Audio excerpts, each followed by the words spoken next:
प्रसादी का वर्णन कुछ इस प्रकार है कि जिस भांडीर वट के नीचे आप खड़े हो, अच्छा। ये नॉर्मल वृक्ष नहीं है। श्रीमद् भागवत जी में प्रमाणित है भांडीर वट। इसका एक श्लोक आता है कि बृहंतो बाहि मानस्य चार यंत्रस्य गोदनम भांडीरकम नाम वटम जम्बू कृष्णा प्रोगमा। कृष्ण कालीन में यही भांडीर वट इतना विशाल था कि 4 योजनों में फैला हुआ था, वृंदावन तक शाखाएं थी। तो पिछले टाइम में पुल नाव नहीं होते थे, ठाकुर जी इसी भांडीर वट की शाखाओं पर चढ़ के यमुना महारानी को पार करते थे।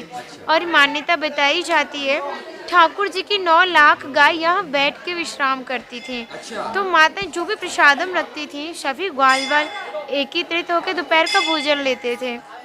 भांडीर वन में सबसे बड़ा विशेष फल प्रसादी का बताया गया है, क्योंकि आप कभी किसी विवाह में जाते हो तो बिना प्रसाद के नहीं आते। नहीं। आप तो राधा रानी की विवाह स्थली आए तो बिना प्रसाद के कैसे जा सकते हो।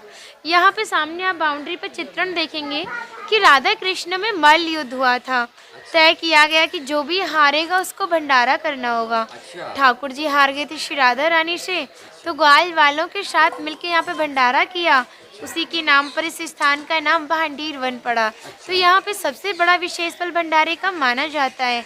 अधिकांश भक्तों के मन में विचार होता है कि जहाँ पे ठाकुर जी ने भंडारा किया पे हम भी करें। जो पूर्ण सक्षम होते हैं वो कर पाते हैं, जो नहीं है वो हमारे भंडारे में ही दान डालते हैं, जिससे हम अपनी दिनचर्या में लेते हैं और भक्तों को प्रसाद खिलाते हैं।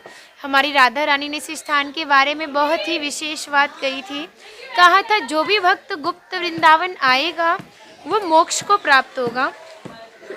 तो कान्हा बोले तुम इतनी बड़ी बात को कह रही हो, लोग पाप करेंगे सीधे दौड़े भांडीर वन चले जाएंगे, क्योंकि आपने तो मोक्ष धाम ही भांडीर वन को कह दिया। तब लाडली जी ने कहा नहीं कान्हा, जिसके ऊपर विशेष कृपा करूंगी, जिसके प्रति भक्ति भाव सच्चा होगा, भक्त विवाह में उपस्थित होगा। यानी जब राधा रानी का विवाह हुआ था तो अनेकों जीव विवाह में उपस्थित था, पर मनुष्य रूप किसी का नहीं था। तो भक्त अपने आप को कीड़े मकोड़े, घास फूस, पतझड़, पक्षी इत्यादि मानते हैं। जो भक्त उनके विवाह में उपस्थित है उन भक्त की पहचान है कि वो कई बार वृंदावन आते हैं। जब जाके गुप्त वृंदावन आते हैं और डायरेक्ट नहीं आएंगे, बीच में माध्यम ज़रूर रहेगा। सारा श्रेय उसी माध्यम को जाएगा जो आपको ऐसे दिव्य स्थान पर पहुंचाएगा। और जो भी भक्त भांडीर वन में प्रवेश करेगा, यहाँ की प्रसादी पाएगा और एक रात्रि निवास करेगा, वो इस ब्रज गौलोक धाम से ठाकुर जी के गौलोक धाम में जाएगा। क्योंकि इसी भांडीर वट के दर्शन मात्र से पुनर्जन्म की प्राप्ति नहीं होती। तस्य दर्शन मात्र नरो गर्भ न गच्छति। इसके दर्शन मात्र से पुनः किसी भी माँ के गर्भ में जाना नहीं पड़ता। अगर कोई भी भक्त भांडीर वन आना चाहता है और हमसे मिलना चाहता है, क्योंकि यहाँ पर भी और मंदिरों की तरह सेवाएं बदलती रहती हैं, तो मेरा नंबर है 9818847055।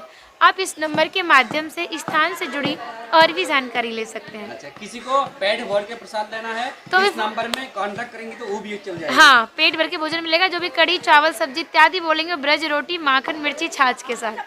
हरे कृष्णा। हरे इंदुलेखा माता जी की